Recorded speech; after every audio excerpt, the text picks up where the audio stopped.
Hello guys, আসসালামু আলাইকুম। সবাই কেমন আছেন? এসএন আহমেদ ব্লগের পক্ষ থেকে আপনাকে স্বাগতম। গাইস, আমি আজ চলে এসেছি হিমছড়ি পাহাড়ে।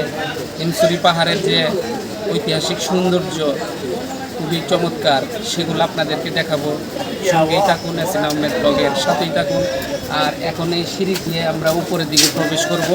উপরে যে দৃশ্যগুলো রয়েছে সেগুলো আপনাদেরকে দেখাবো।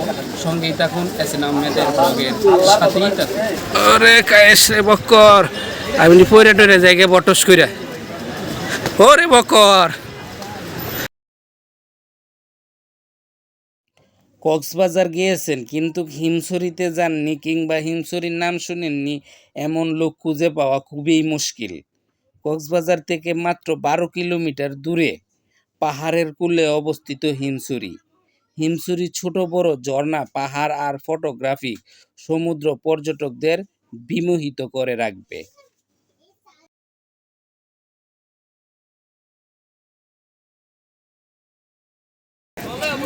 ভাই, কি ঝিনুক কিনবেন নাকি আপনি? ঝিনুকের প্রাইস কত করে? 100 টাকা। 100 টাকা? খুবই ভালো জিনিস। আচ্ছা, দাম কি কম মনে হয় না বেশি মনে হয়? দাম ঠিকই আছে, জিনিস অনুযায়ী দাম খুবই কম। ওকে, থ্যাংক ইউ। শীতল পানির ঝর্ণা, মেরিন ড্রাইভ রোড এবং সমুদ্র সৈকত দেখতে আপনাকে হিমছড়ি আসতেই হবে। সারা বছরই হিমছড়িতে যেতে পারবেন, তবে বর্ষায় ঝর্ণাগুলো পূর্ণতা পায়। কি দেখবেন? হিমছড়ি ইকো পার্কে রয়েছে ছোট বড় বেশ কিছু ঝর্ণা। কক্সবাজার সমুদ্র সৈকত, সবুজে ঘেরা মেরিন ড্রাইভ রোড আর পাহাড়ের উপরে দাঁড়িয়ে সূর্যাস্ত উপভোগ করার ব্যবস্থা।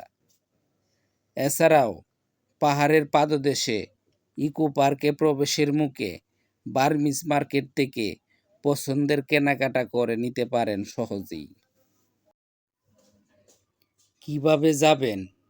হিমছড়ি যেতে হলে প্রথমেই ঢাকা থেকে কক্সবাজার আসতে হবে। কক্সবাজার আসতে বিভিন্ন ধরনের AC, non AC bus service রয়েছে। বাস ভেদে ভাড়া জনপ্রতি 900 থেকে 2500 টাকা পর্যন্ত। এছাড়া ঢাকা থেকে সরাসরি কক্সবাজার এক্সপ্রেস ট্রেনে করে কক্সবাজার যেতে পারবেন।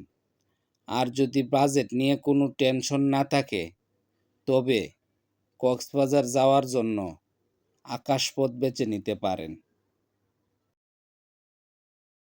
কক্সবাজার থেকে হিমছড়ি, কক্সবাজারের যে কোনো জায়গা থেকে ইজি বাইক, অটো অথবা সিএনজি দিয়ে হিমছড়ি ঘুরে আসা যায়। রিজার্ভ নিতে চাইলে সিজন অনুযায়ী ভাড়া লাগবে 400 থেকে 600 টাকা। এছাড়া কলাতলি মোড় থেকে লোকাল ইজি বাইকে সিএনজিতে করে হিমছড়ি যাওয়া যায়। আপনার একসাথে কয়েকজন হলে কুলা জিপ করেও ঘুরে আসতে পারেন। হিমছড়ি ও ইনানি বীচ একই রুট ধরে, তাই আপনার প্ল্যান যদি ইনানি বীচ যাওয়ার পরিকল্পনা থাকে, তাহলে একসাথে দুই জায়গায় দেখার জন্য গাড়ি নেওয়ার সুবিধাজনক হবে। রিজার্ভ গাড়ি ঠিক করার সময় অবশ্যই দরদাম করে নেবেন। কোথায় কতক্ষণ সময় ব্যয় করবেন ও কি ঘুরে দেখবেন তা আগেই আলোচনা করে নেবেন। হিমছড়ি ইকো পার্ক পর্যটক কেন্দ্র প্রবেশের জন্য 30 টাকার টিকিট কাটতে হবে। ঢাকা থেকে কক্সবাজার যাওয়ার আরও বিস্তারিত জানতে এসএন আহমেদ ব্লগের সাথেই থাকুন। কক্সবাজারের খুব কাছে হওয়ায় কক্সবাজার হোটেলে থাকাই সবচেয়ে সুবিধাজনক। পর্যটকদের আবাসনের কথা ভেবে কক্সবাজার গড়ে উঠেছে প্রায় 5 শতাধিক হোটেল, মোটেল, রিসোর্ট ও কটেজ।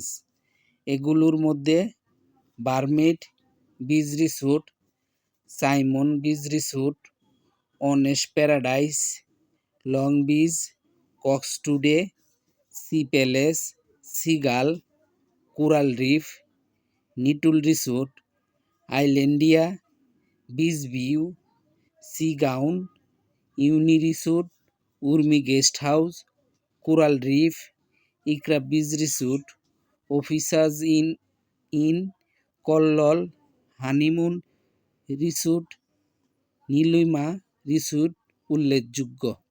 এসব হোটেলের ফেসবুক পেজ কিংবা অফিসিয়াল ওয়েবসাইট থেকে জেনে নিতে পারেন বিস্তারিত। সিজন ভেদে এইসব হোটেলের ভাড়ার তারতম্য হয়। তাই অল্প খরচে থাকতে চাইলে একটু ভিতরের দিকে থাকতে পারেন। লাভলি বিচের ওই দিকে থাকলে তুলনামূলক কম ভাড়ায় হোটেল ও কটেজ পাওয়া যায়। বিচ থেকে একটু দূরে ও মেইন রোড থেকে ভিতরের দিকের হোটেল ও রিসোর্ট পাবেন কম টাকায়। অনায়াসেই 3 থেকে 4 ঘন্টায় হিমছড়ি থেকে ঘুরে আসা যায়।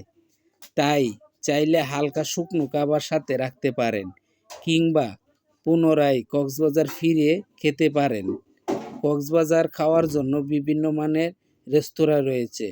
মধ্যম মানের রেস্টুরেন্টের মধ্যে রোদেলা, জাউবন, ধানসিঁড়ি, পৌষি, নিরিবিলি ইত্যাদি।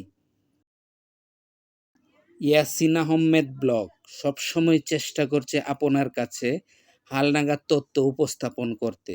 যদি কোনো তথ্যগত ভুল কিংবা স্থান সম্পর্কে আপনার কোনো পরামর্শ থাকে তাহলে কমেন্ট করে অবশ্যই জানাবেন। সতর্কতা, হোটেল রিসোর্ট যানবাহন ভাড়া ও অন্যান্য খরচ সময়ের সাথে পরিবর্তন হয়। তাই কোথাও ভ্রমণে যাওয়ার আগে বর্তমান ভাড়া ও খরচের তথ্য জেনে পরিকল্পনা করবেন। এছাড়াও আপনাদের সুবিধার জন্য বিভিন্ন মাধ্যম থেকে প্রাপ্ত নানা রকম যোগাযোগের মোবাইল নম্বর দেওয়া হয়। এসব নম্বরে কোনোরূপ আর্থিক লেনদেনের আগে যাচাই করার অনুরোধ করা হলো।